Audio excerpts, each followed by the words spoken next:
Joined by NDP Vice Chair of the Justice Committee, Murray Rankin. He comes to us from Ottawa. Nice to see you, Murray. Thanks, Molly. Murray, the Justice Committee decided to let Jody speak for that 30 minutes uninterrupted. Talk to me about what it took to get to that decision with your colleagues. Well, of course, Jody Wilson-Raybould wrote us and asked for that change to our normal process. And of course, we're so anxious to hear what she has to say that there was no difficulty in agreeing to that request. We, of course, the NDP brought a motion to the House asking that the Prime Minister waive what's called solicitor-client privilege. In other words, unmuzzle her and let her tell her story. And it seems that they've done that. There's some quibbles around the edges, but the majority of what we want to hear from her will, I think, be available for Canadians to hear. And what are you hoping to learn from Jody Wilson-Raybould? Of course, we've already had people sit before the committee already. Yeah, well, you know, there's a line in our law that says you cannot, as a politician, tell an independent attorney general, which is what she's also. She's Minister of Justice, but she wears this other hat, the one who ultimately decides whether criminal charges are proceeded with. We want to see if there was any inappropriate political interference with that decision. It's a very, very important principle.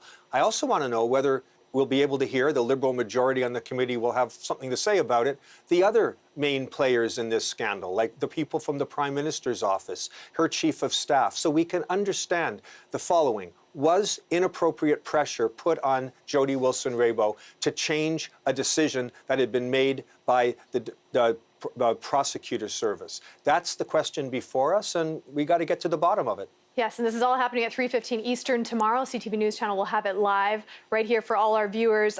Murray, after that 30 minutes, talk to me about what's going to happen in that room and what procedure is at this point.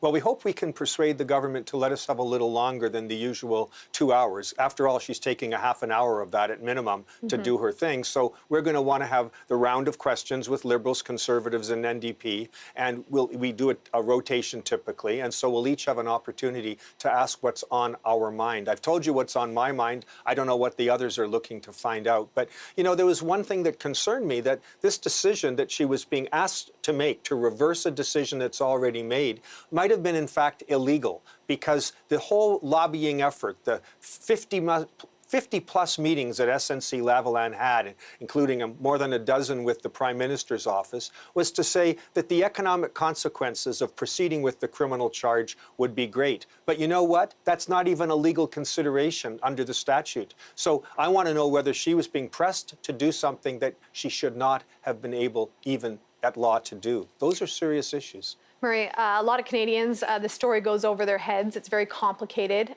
What do you want to find out for the average Canadian tomorrow?